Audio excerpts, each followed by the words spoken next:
For decades, the conflict between the US, Israel, and Iran has been a kind of shadow war, right? A complex game played with proxies and covert ops. Well, that shadow war is officially over. What's replaced it is a direct, full-scale military confrontation that has put the entire world on edge. So today, we're going to break down every detail of what the Pentagon is calling Operation Epic Fury. You know, to really get how serious this is, we have to be clear about what just changed. For years, this was all fought at arm's length. Think about the Houthi attacks on ships, backed by Iran, or Israeli strikes on Iranian commanders in Syria. Those were proxy battles. This is totally different. This is a direct state-on-state war. All the old rules, the quiet understandings that kept things from boiling over, they've been thrown right out the window. And the consequences are already starting to ripple across the entire globe. Okay, so first up, let's dig into the initial joint U.S.-Israeli assault on Iran. This was no spur-of-the-moment decision. It was a meticulously planned operation designed for maximum shock and awe, executed under two code names, Operation Genesis and Operation Epic Fury. Let's pinpoint the exact moment this all kicked off. Saturday, February 28, 2026. At 1:15 in the morning local time, the night sky over Tehran was just torn apart by massive explosions. That was the opening shot. Now, it's important to get the two code names straight. Israel's part, this huge air assault, they called it Operation Genesis, signaling the start of something new. And the wider, coordinated role of the United States, with assets on air, land, and sea, that was Operation Epic Fury. This wasn't a single strike. It was a symphony of destruction. And the scale of this first wave, it is just staggering. Over 200 Israeli fighter jets took part in this first assault. To give you some perspective, that is the single largest combat mission in the entire history of the Israeli Air Force. Pulling something like that off is an incredible display of power. It takes weeks of planning, super precise aerial refueling, and a massive electronic warfare campaign to blind enemy radar. This wasn't just an attack. It was a statement meant to completely overwhelm Iran's defenses from minute one. And Israel was not flying solo. The United States brought its full toolkit to this fight, hitting from every possible angle. You had U.S. warships in the Persian Gulf launching Tomahawk cruise missiles. Those are long-range weapons that hug the ground to stay off radar. On land, you had mobile U.S. Army HIMARS launchers firing rockets. And in the air, a special unit called Task Force Scorpion Strike unleashed swarms of attack drones. The strategy was pretty clear. Just flood Iranian airspace with so many threats from so many different directions that their defense systems wouldn't know what hit them. So what was the point of all this overwhelming force? Well, the strategy has a specific name. It's called a decapitation strike. This isn't about destroying an army or occupying land, at least not at first. The goal is to surgically remove the head of the snake, the top political and military leaders, hoping that the rest of the government will be so paralyzed it can't even organize a response. And the primary target, the head of the snake in this case, was the most powerful man in Iran for over 3 decades, Supreme Leader Ayatollah Ali Khamenei. The strikes were incredibly precise, slamming into the pasture district in central Tehran. Now, this isn't some random neighborhood. It's the absolute nerve center of the Iranian state. It's where you find the presidential palace, the National Security Council, and most importantly, the Supreme Leader's own home and office. Initial reports said at least 7 missiles hit his compound directly. And the strike worked. A few hours later, President Trump confirmed in a global address that Ayatollah Ali Khamenei was dead. And he wasn't alone. The attack also took out around 40 other senior Iranian officials, including top brass from the Islamic Revolutionary Guard Corps, who happened to be meeting with him. From a purely military standpoint, the decapitation strike was a brutal success. It just vaporized a huge chunk of the regime's leadership, creating a massive power vacuum right at the top. So, with the leadership gone, what was the bigger picture? Well, the goal was way more ambitious than just a single strike. The officially stated goal was nothing less than full-blown regime change, and they planned to achieve it with a coordinated assault on multiple fronts: physical, digital, and psychological. In a video statement, President Trump laid out the main public reason for the attack. He framed the whole thing as a last-ditch effort to stop Iran from getting a nuclear weapon. But he didn't stop there.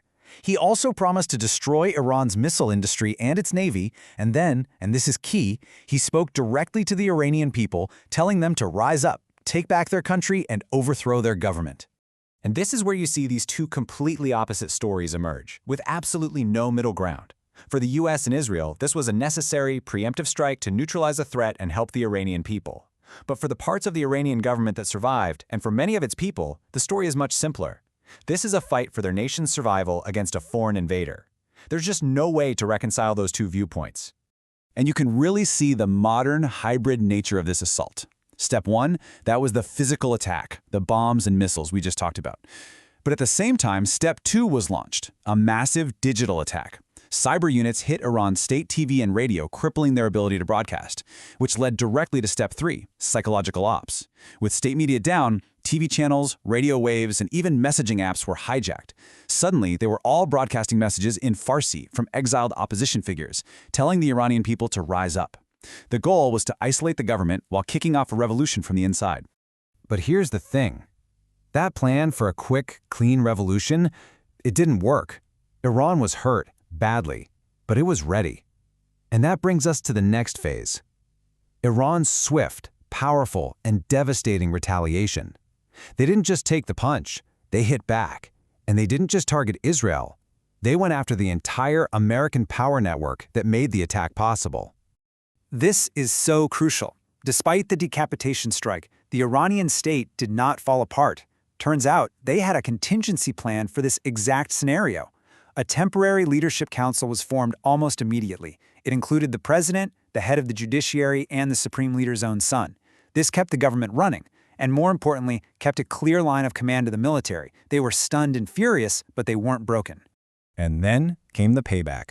The sheer scale of this counterattack is incredible. Look at the mix here. They launched over 500 drones first. See, the drone's job is to act like a screen, to confuse and overwhelm air defenses with just pure numbers. Then, behind that screen came the real threat, 165 powerful ballistic missiles aimed at high-value targets. This wasn't some token gesture. This was a calculated, overwhelming show of force. It proved that despite years of sanctions, Iran's missile program was alive, well, and very dangerous. So where did all this hardware go? Well, Iran made a huge strategic decision to focus its attack on the American military bases that enabled the strike in the first place. The targets were basically the crown jewels of American power in the Middle East. Al-Dhafra in the UAE, which houses F-35s, Al-Udeid in Qatar, the massive headquarters for U.S. Central Command, and the nerve center for the U.S. Fifth Fleet in Bahrain. Iran's message to America's allies in the region was crystal clear. If you host American forces that attack us, your country is now part of the battlefield. And just when you thought it couldn't get worse, the conflict started to spread, which was what everyone feared. Iran's most powerful proxy, Hezbollah, opened a second front from Lebanon. They have an arsenal of over 100,000 rockets, and they started firing them into northern Israel. This forced the Israeli military into a two-front war, which is a nightmare scenario for any planner. Israel hit back immediately and hard with airstrikes across Lebanon, including the crowded southern suburbs of Beirut. And as you can see from the casualty numbers, this has now tragically dragged Lebanon, a country already on the brink, into a devastating war. Of course, an escalation this fast has immediate, cascading consequences for everyone else. What might have looked like a regional fight has sent a tidal wave of chaos across the entire globe. So in this last section, let's look at that fallout, from financial markets and global travel to the total mess of geopolitics. The first thing that happened was the world's logistical system just seized up. The airspace that's been closed forms a critical land bridge for global aviation. This isn't some remote part of the world. This is the absolute heart of air travel connecting Europe and Asia. With mega hubs like Dubai and Doha basically shut down, the result is total paralysis. This cuts off vital air freight corridors, messing up supply chains for everything. We're talking hundreds of thousands of travelers just stranded, and the economic cost is already in the billions. And to put a human face on that chaos, just look at this number from a single country. The UK government is now scrambling to figure out how to evacuate over 76,000 of its citizens who are now trapped in the region. Now multiply that crisis by every other nation with tourists and workers in the Gulf. What you have is an unbelievable consular crisis, with dozens of governments trying to get their people out of an active war zone with no working airports. The market's reaction was, as you'd expect, immediate and dramatic. We are seeing a classic flight to safety on a massive scale. With the Tehran Stock Exchange shut down, global stocks just plummeted. Investors are dumping anything that feels risky and running to traditional, safe haven assets, things that hold their value during chaos. You can see it right here. Gold and silver prices surged as people looked for a safe place to park their money. But all of that could just be the opening act for the biggest economic threat of all, the Strait of Hormuz. It is, and this is no exaggeration, the world's most important energy choke point. It's an incredibly narrow waterway, and a staggering 20%, 1/5 of the entire global oil supply, passes through it every single day. We're already hearing reports that Iran's navy might start attacking ships or even try to close the strait completely. If that happens, it would trigger a global energy crisis unlike anything we've seen in decades. The price of gas, heating oil, everything would go through the roof. Unsurprisingly, in the face of all this, the international community is completely split. There's no unified response. On one side, you've got leaders like Ukraine's President Zelensky, whose country has been devastated by Iranian-made drones, basically saying this is a justified fight for freedom. On the other side, you have bodies like the UN calling the strikes a blatant violation of international law. This division means there's no clear path to de-escalation. There's no unified global pressure for a ceasefire. We are in completely uncharted territory here.